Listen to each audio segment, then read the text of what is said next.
Hello everyone, welcome to this video where we'll be going through a beginner's guide to COMSOL Multiphysics. In this video, I will not be focusing on the theories and concept behind the finite element method, which is the numerical method adopted by COMSOL Multiphysics. Similarly, I will not be going through the workings behind COMSOL Multiphysics.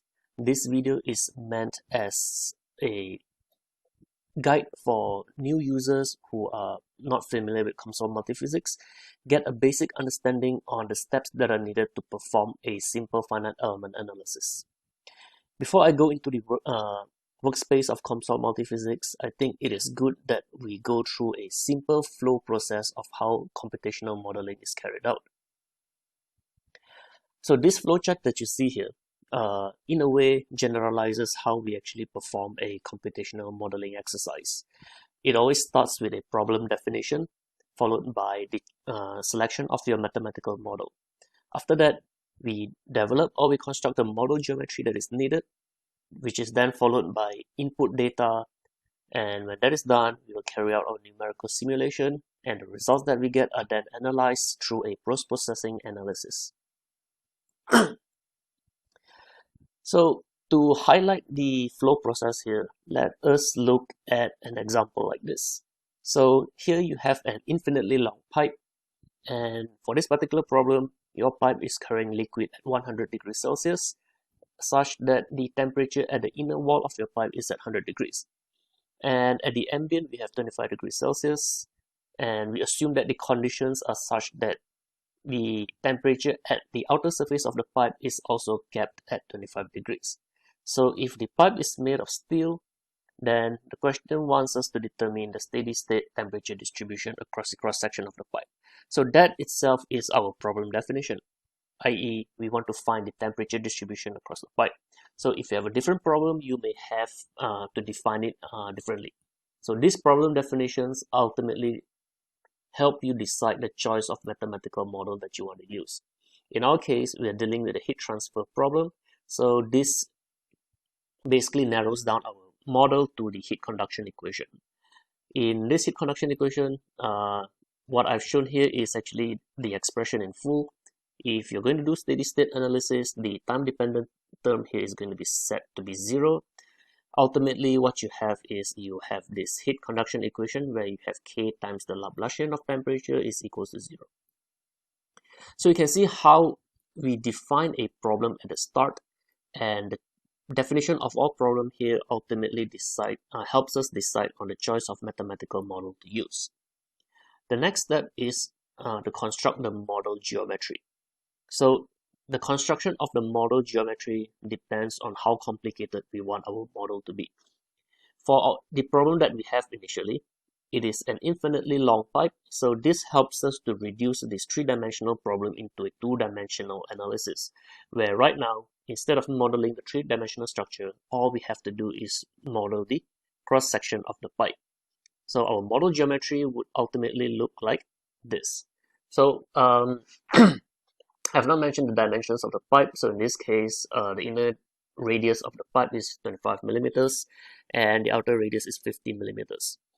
The temperature at the inner wall of your pipe is 100 degrees Celsius and it is 25 degrees Celsius at the outer wall. So when constructing the model geometry, all we have to do is construct this shape, which is a circle that is hollow at the interior.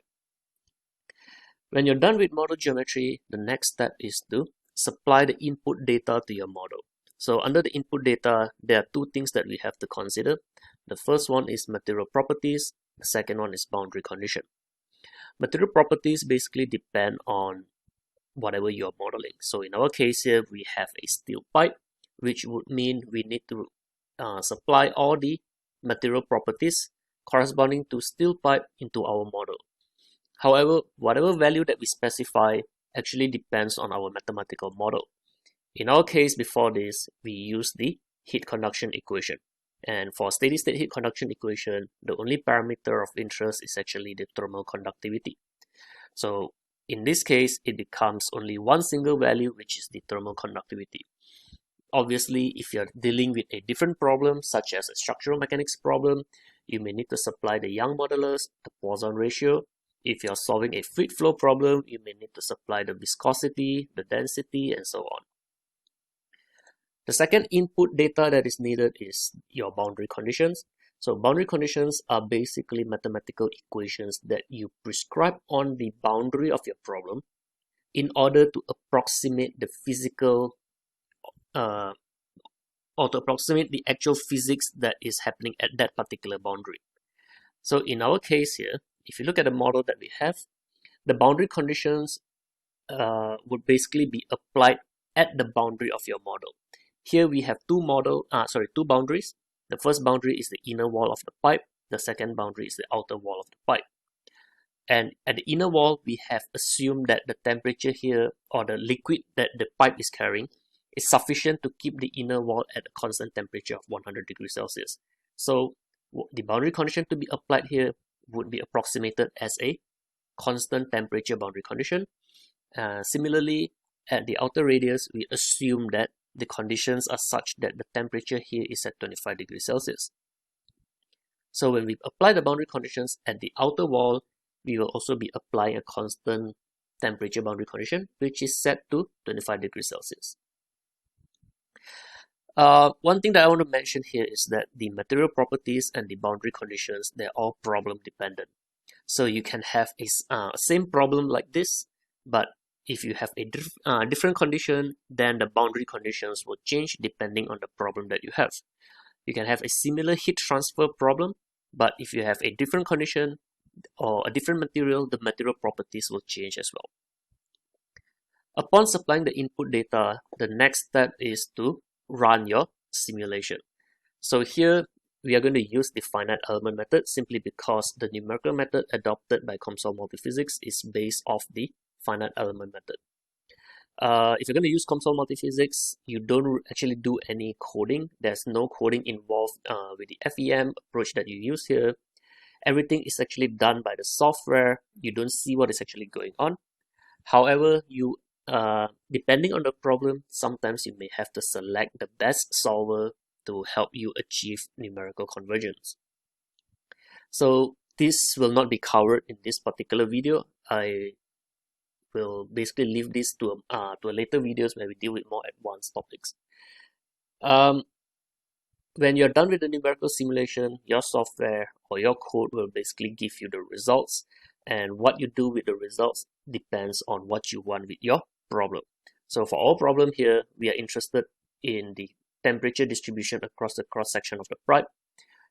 What we can do is we can use the software to plot out the contours of temperature. We can also use the software to plot out the heat flux, for example, if that is of interest. We can calculate the temperature at certain points within the domain.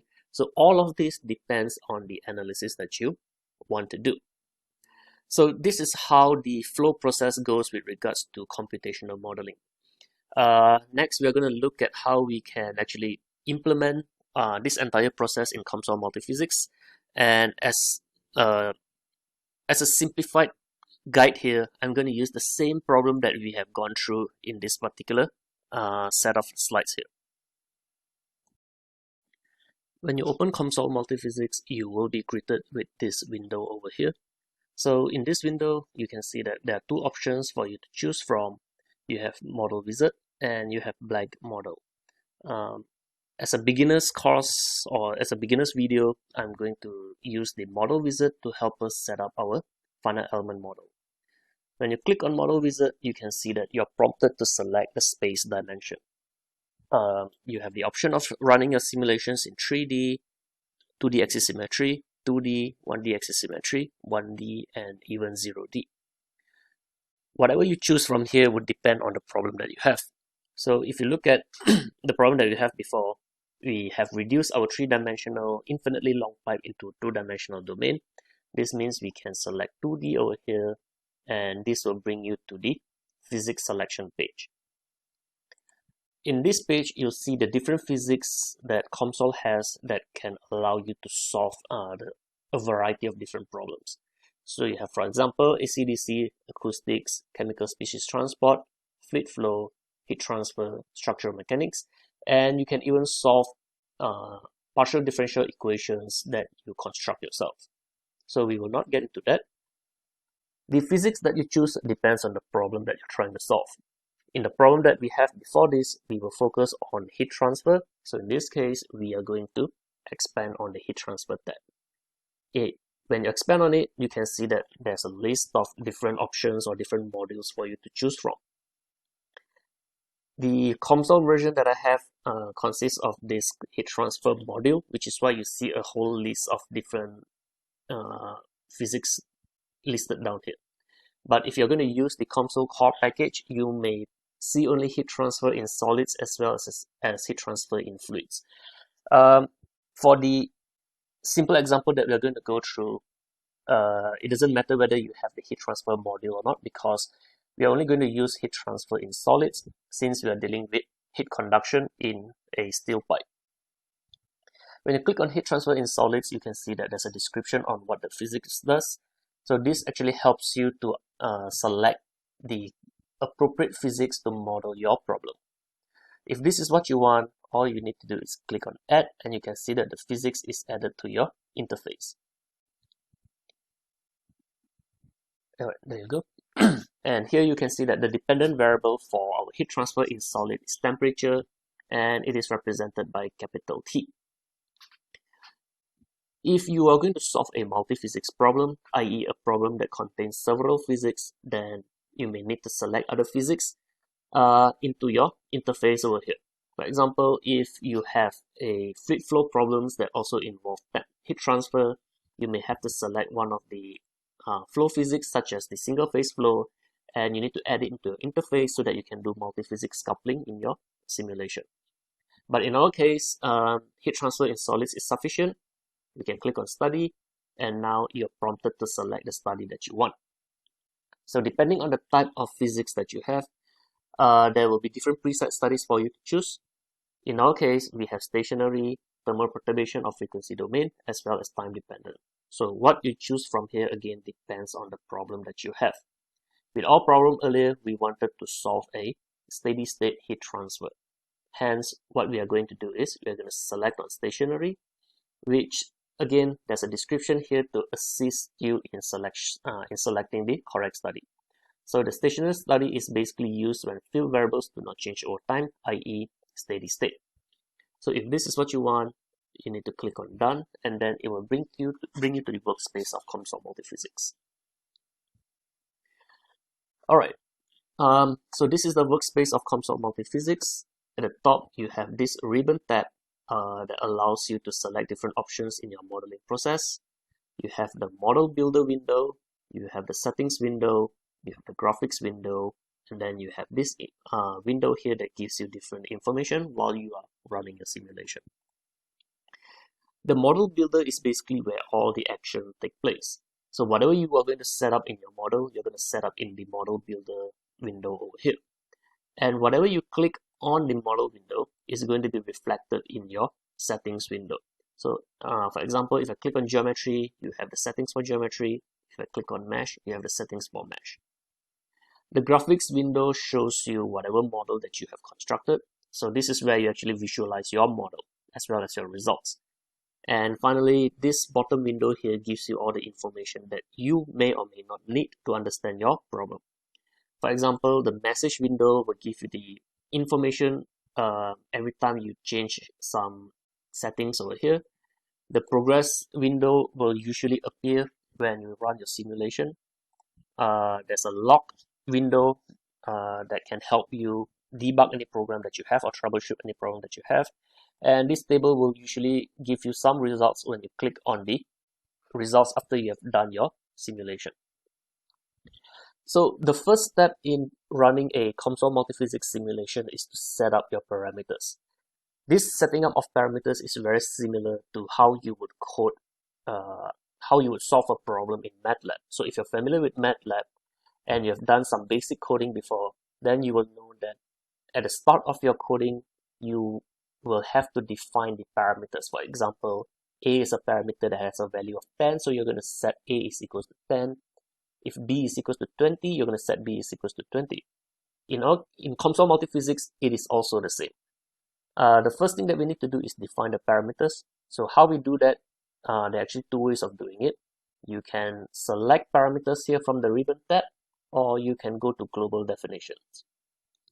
The way the model builder works is to set up your finite element simulation. We start from the very top and we go all the way down to the results. Okay, so as a first step, we are going to right click on global definitions and we can choose parameters. Like I said earlier, if you do not want to use this functionality, you can go to the ribbon tab and click on parameters as well. So click on parameters, you can see that the parameters input is already added to your global definition. The settings here show the table corresponding to the parameters. At the moment, the parameter table is empty, so what we need to do is we need to populate it with the parameters that we are going to use for our simulation. If you recall, we have a steel pipe that is hollow. The inner diameter, sorry, not the inner diameter, the inner radius is 25 millimeters, the outer radius is 50 millimeters. So we can name our parameters as Rin to represent the inner radius. So Rin now would be the name of the parameter, and the expression would be the value that you have. So if it is 25 millimeters, we can put in 25 and enter. If you do that, what you will notice is the value here would take the value of your expression. If you are going to simulate your problem in meters, then of course you can convert it to meters and then it'll be 0.025.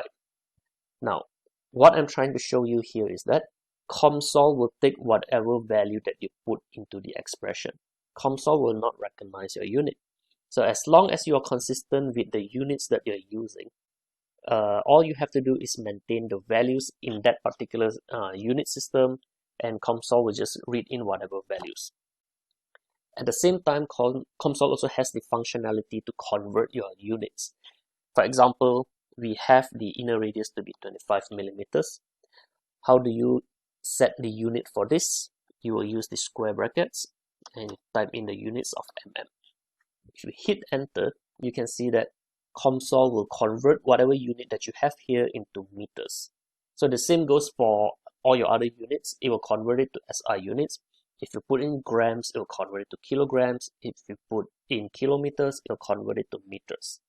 Okay, so if you put in the unit in square bracket, COMSOL will do the conversion, and in the simulations, it will take the value of 0.025. The description here is optional, but if you want to be very thorough in your analysis, you can write in the description for the parameters to help you or to assist you if you're going to pass on the model to someone else, as it will help the new user understand your model better.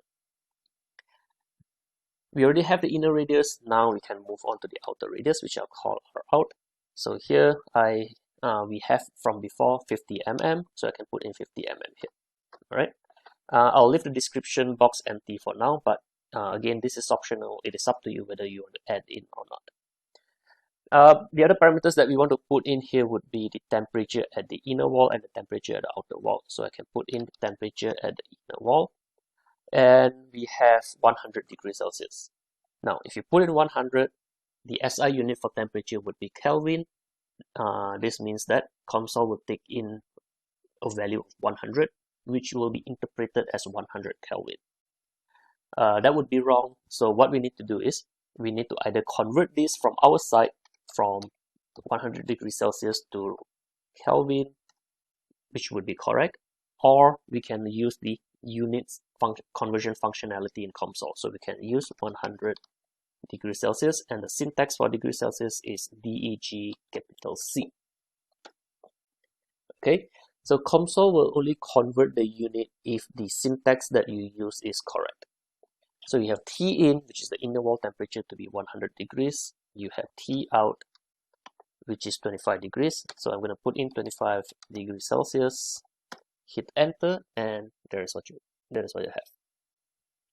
Okay. Now, when you're done with the parameters, the next step is to construct your geometry. There are a few other options here, but for our basic model, we don't really have to explore this.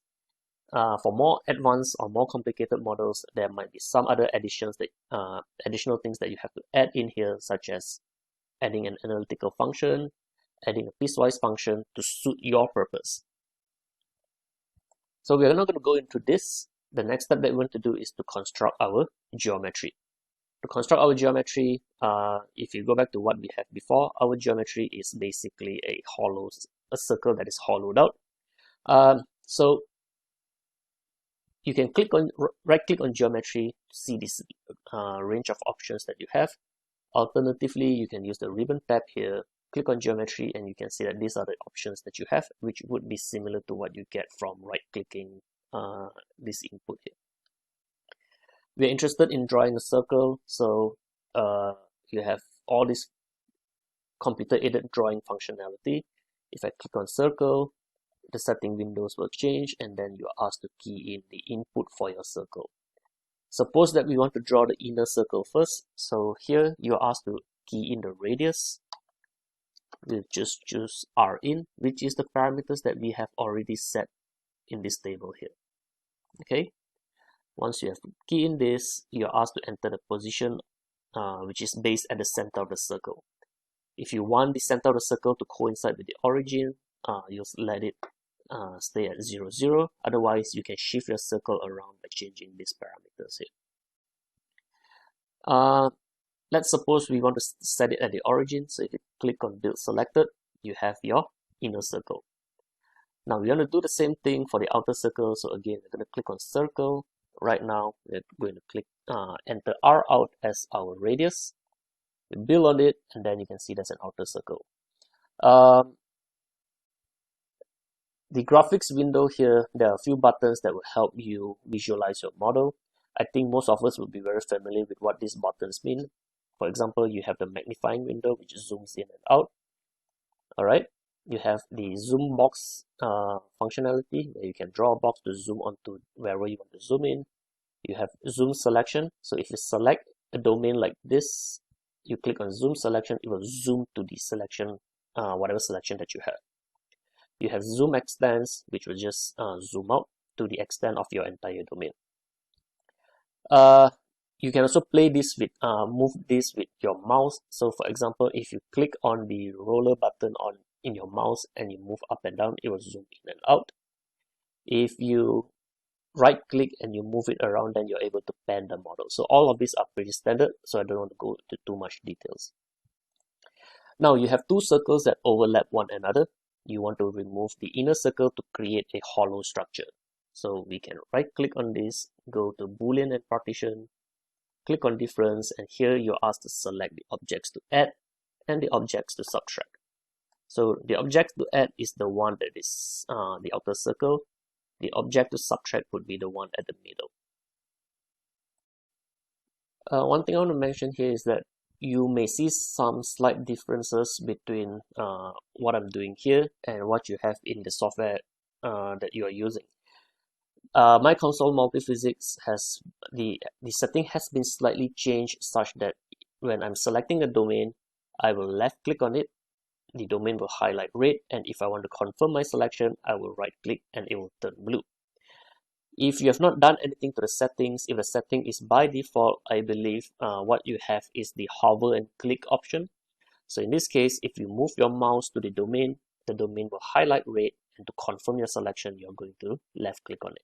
So these are just some minor variation, which doesn't really affect or influence the steps that I'm showing you here. Going back to what we wanted to do, we want to remove the inner circle from the outer circle.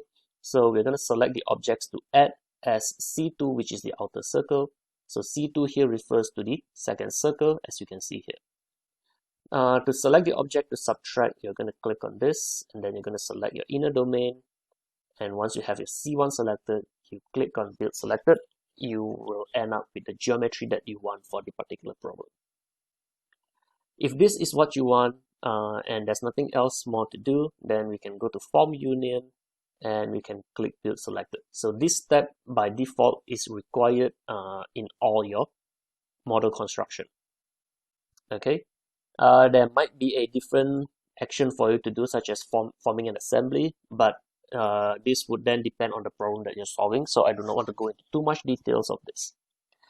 When you're done with the geometry, we're going to move on to the next one, which is to set up the material properties for this domain. There are two ways to go about doing this. You can use the inbuilt a material database that comes with COMSOL Multiphysics, or if you don't want to do that, you can use, or you can input directly the values of the material properties.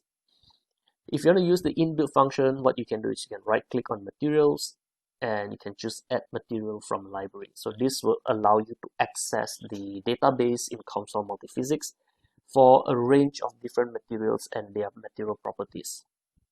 If I click on this, you can see that there's this window that comes up. What we want to do now is we want to select the material that reflects what we have. So if you recall what we have before, we stated that this is basically steel.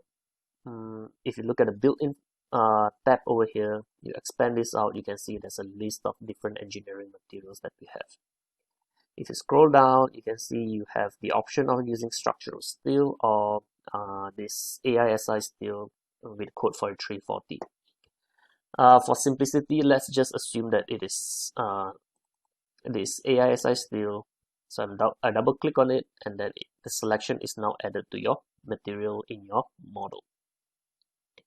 If you look at this material here, you can see that the database will give you a range of different parameters such as Poisson's ratio, Young's modulus, coefficient of thermal expansion, and so on. However, only 3 of these are basically checked. The reason for these 3 parameters being checked is because these are the 3 parameters that relate to your heat transfer in solid. So whatever parameters that you use actually depends on the physics that you have selected. If you're solving a structural mechanics problem, then the Young's modulus and the Poisson's ratio will be checked, but the thermal conductivity and heat capacity may not be checked. All right. If you want to do, or if you want to input your own material properties, let's just say that you have some material properties, or you're solving some problems where the material properties are not available in COMSOL database. So in that case, what you can do is you can right click on materials and choose blank material.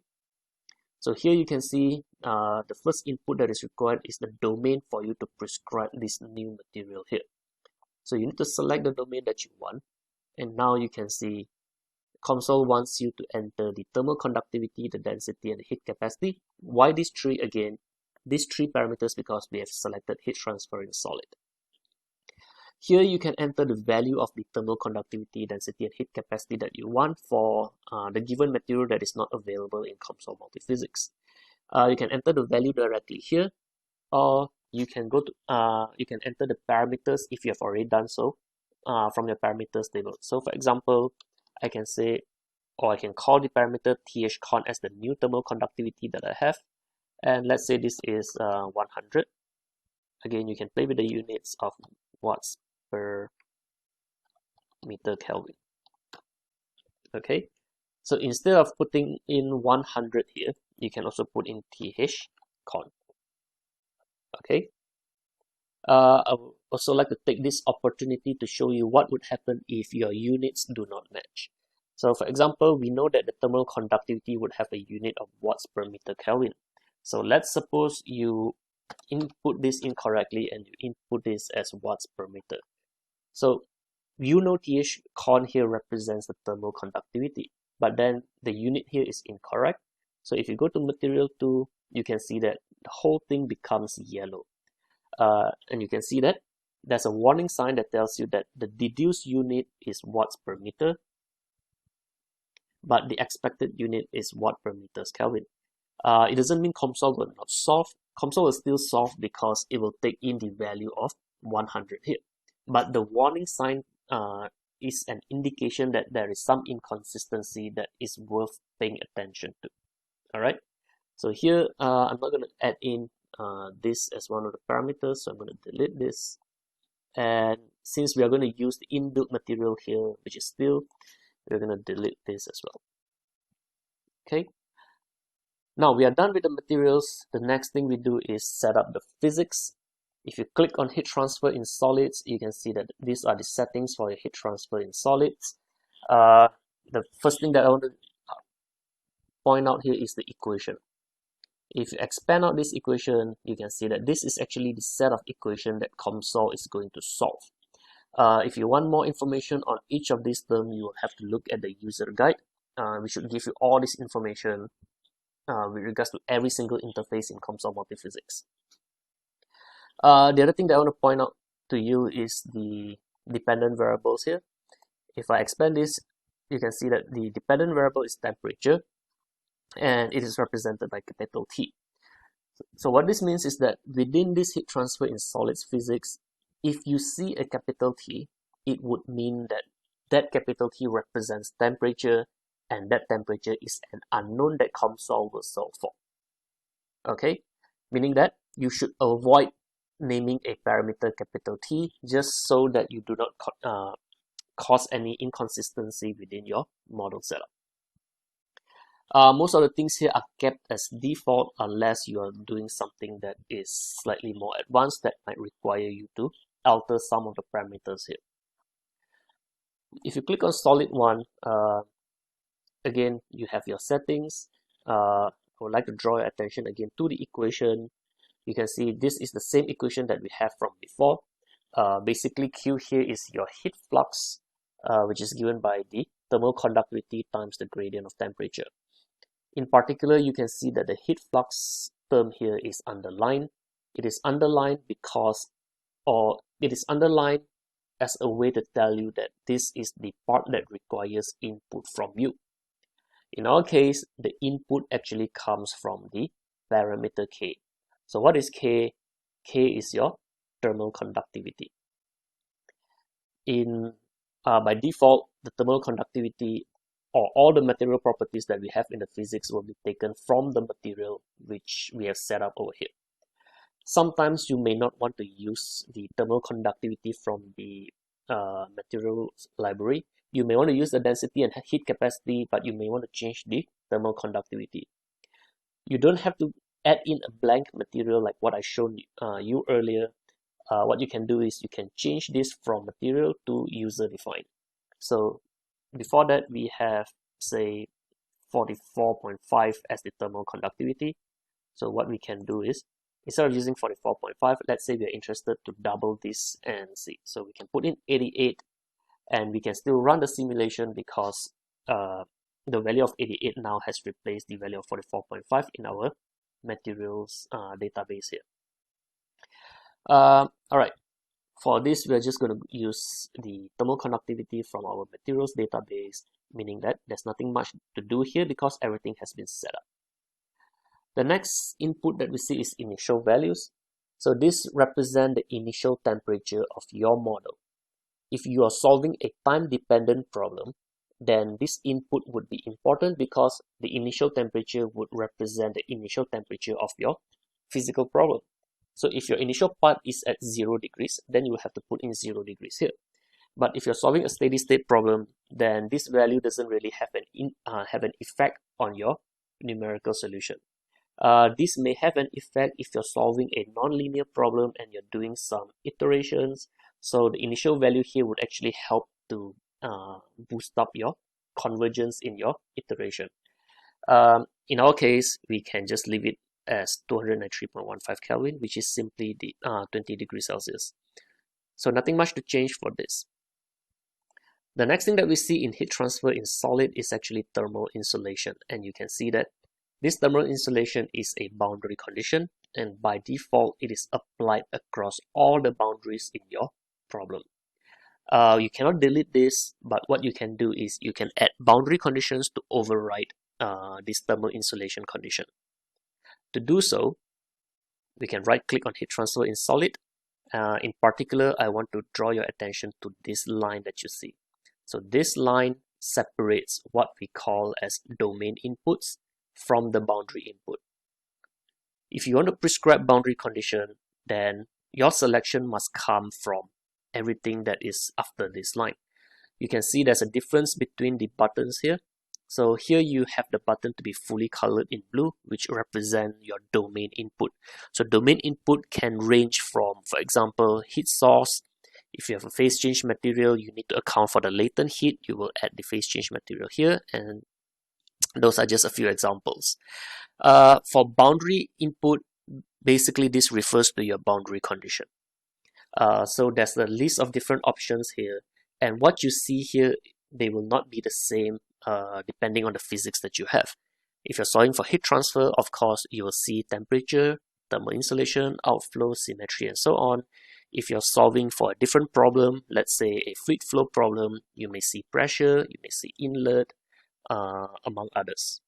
Okay, so just bear in mind, this particular guide is based on a heat transfer problem, but it shouldn't distract you from applying your correct boundary condition for the problem that you are solving.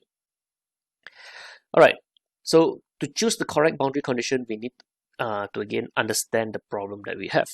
In our problem, we have temperature to be 100 degrees Celsius at the inner wall, and we have 20 degrees Celsius at the outer wall.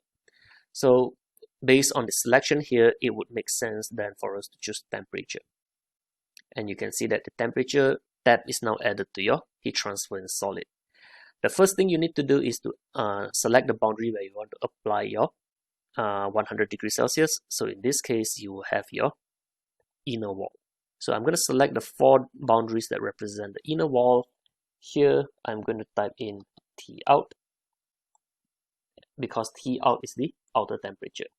Now, you can see it is orange because COMSOL does not recognize the unknown variable T out. It appears that I've used T underscore out instead of T out. So this orange sign again tells you that something is wrong and you need to pay attention to it. So in our case, we're going to use T out, and that fixes the problem. So what this does is it applies only temperature at the inner wall. We have to do the same thing for the temperature at the outer wall. So we're going to add a second temperature, and this time we are going to select the 4 boundaries that define the outer wall. So here we're going to use, I think I've made a mistake there. So this should be T out, and the first one should have been T in, which is your 100 degrees. Okay, so now you have prescribed your boundary condition. You can see that in your thermal insulation, you can see that every boundary here has been overridden because it has been overridden by the temperature boundary conditions that you have. You need to check whether you have completely set up your problem correctly. In our case, we have set up our problem correctly because we have supplied all the boundary conditions and we have supplied all the material properties that are required. If in some cases you missed out on a boundary condition, you may not be able to solve it because the missed out boundary conditions may give some numerical problems that will cause your solver to fail. Okay, so before you move on, you really need to check that all the boundary conditions are prescribed and you do not leave any unprescribed boundary conditions. Now that we are done setting up the physics, we can move on to the next step, which is to mesh our model. As I've stated at the beginning stage of this video, I will not go into the theory of finite element method, and I won't go into the concept of finite element method. But what you do need to know is that with COMSOL Multiphysics, it is based on the finite element method when it comes to solving the set of equations that we have. Hence, meshing here is an important step that you have to do, and the easiest way to do it is to use the default element size that comes with COMSOL Multiphysics. If you look at the element size option here, if you expand out this drop-down menu, you can see that there's a whole list of different sizes for you to choose from. If you go to the default size of normal, to mesh this is as simple as clicking the Build All button, and you can see the entire hollow circle two-dimensional domain has been broken down into a series of different triangles. Of course, if you make your element size smaller and smaller, for example, you move from normal to extra fine, you can see that there'll be more number of elements that is used to discretize your domain. If you use a very coarse mesh, then you end up with something like this. So from here, you can already tell that if your elements size is too coarse, you cannot approximate the circular feature of your model. Hence, you might need to use a finer mesh. For example, element size, if you set it to finer, then you're able to capture the circular shape. One of the downsides of using a finer element size is, of course, it increases the computational power and memory that is required to solve it. which is why mesh convergence remains a very important step in your finite element analysis. So I won't go into that, but just keep in mind that when you do finite element analysis, mesh convergence remains a priority. For our simple example here, let's say we'll keep the default mesh setting from COMSOL, which is the normal mesh setting. You click on build all and it'll give you the discretized domain as shown over here. To know how many elements that you have in this domain, you can click on the message because it will show you an update on what you have done. For the normal mesh setting, we have 454 domain elements, and you can see if I increase the mesh setting or I refine the mesh setting, I can basically increase the number of domain elements that I have. All right, so let's go back to the normal setting and we'll have this. Now, if you don't want to look at the message window here, you can also right click on mesh and you can click on statistics, and here it'll give you a statistics of the mesh that you have, such as the number of elements, the number of edge elements, the number of vertices, and so on. Okay. To do a proper meshing, especially for very complicated problems, itself is a separate method. So just do take into account that what I'm showing you here is very fundamental. If you want to solve a very complicated problem, especially in 3D, it might take several steps within your mesh setup here to come up with the most optimal mesh for your simulation. So if we are done with the meshing, the next thing to do is basically to solve the model. So this is done through your study one, which is your stationary or steady state solver. So the easiest way to solve this is, of course, to click on compute. Sometimes you may have to change some solver settings to get your numerical solution or your solver to converge, especially for nonlinear problems. To access these solver settings, what you can do is you can either click on study in the ribbon tab and show default solver, or you can right click on stationary here, and you can right click on study one and you can click on show default solver. So this will expand whatever options that you have within your study one, and your solver is basically under the stationary solver. And you can see there are a whole list of different things. For example, for our case here, we are using direct solver. You can choose iterative solver if you want. If you are solving multiphysics problem, you can choose segregated solver instead of fully coupled solver. So all of these are basically more advanced features that will allow you to solve more complicated problems. So we will not talk about this in this particular video. Suppose that everything that is set up by default is what you want.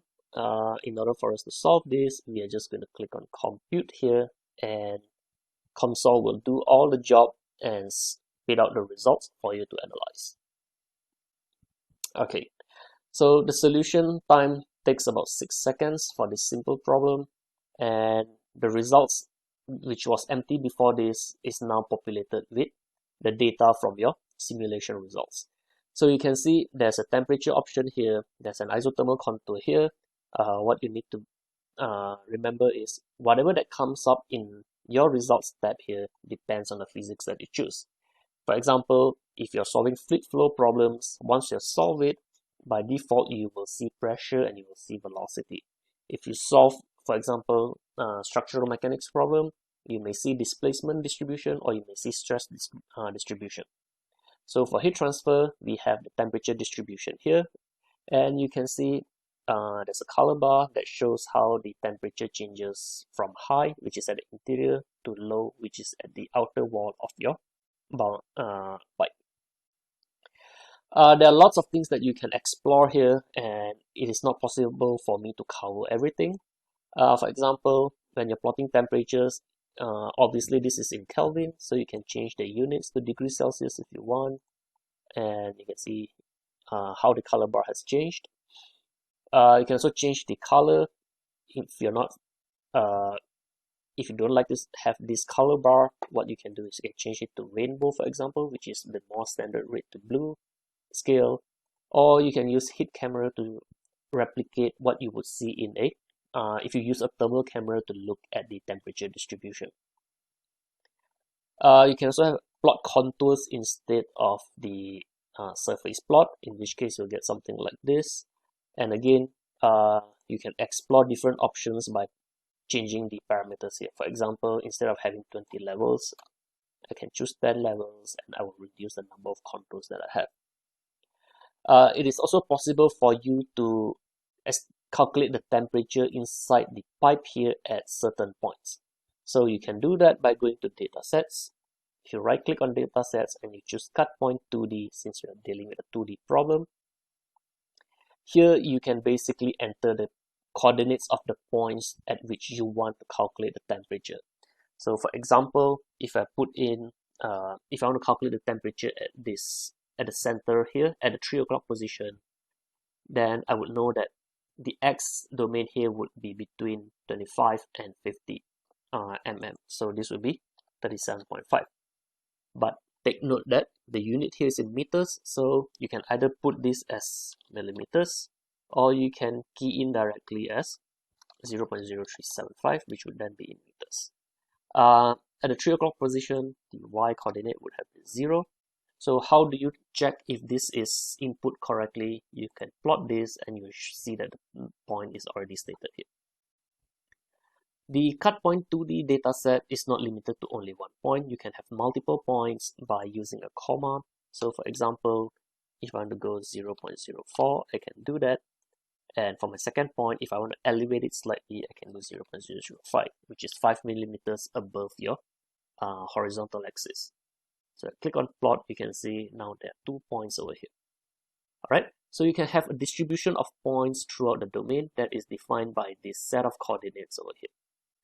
Now, once you have these coordinates, how do you estimate the temperature? You can go to derive values, go to point evaluation, and under your data set, you're not going to use the study one solution. You're going to go to the cut point 2D one that you have. Alright, if you can basically rename this as well. So instead of calling it cut point 2D1, you can say, for example, sample points 1. So that would be the first set of sample points that you have. So you can see the name has changed to sample point 1 and the data set has changed to sample point 1. So this is useful if you have a large number of data set that you want to track. So renaming it allows you to keep track on which points that you're interested in. Okay. So to calculate the temperature at the points, if you want to calculate it in Kelvin, you leave it as it is. If you want to do it in degrees Celsius, you change the unit, and all you have to do is click evaluate. And here it'll give you the 2 temperatures at the 2 points, and you can see at 37.5 mm and 0, you have 56.129, and at the other point, you have 48.308. Okay. So there are lots of options that you can explore. Of course, I won't be able to cover each and every one of them, but as a beginner user, it is always good for you to take in all the basic steps that I've outlined here and then try to investigate, try to experiment with different things, because that would be the best way for you to learn this software. I think I've reached the end of my video. I hope this video will help you at least get the basics, the fundamental of running a simple COMSOL Multiphysics simulation. And whatever that I've shown to you here, do take note that it's the very basic stuff that will help a beginner catch up on these things. The rest of it, you probably have to do some trial and error, explore different options, change some of the settings here to see what will happen to your simulation results, because that would be the best way to learn this particular software. So if you have any queries, you can comment on the video here. Otherwise, that's it. Thank you very much.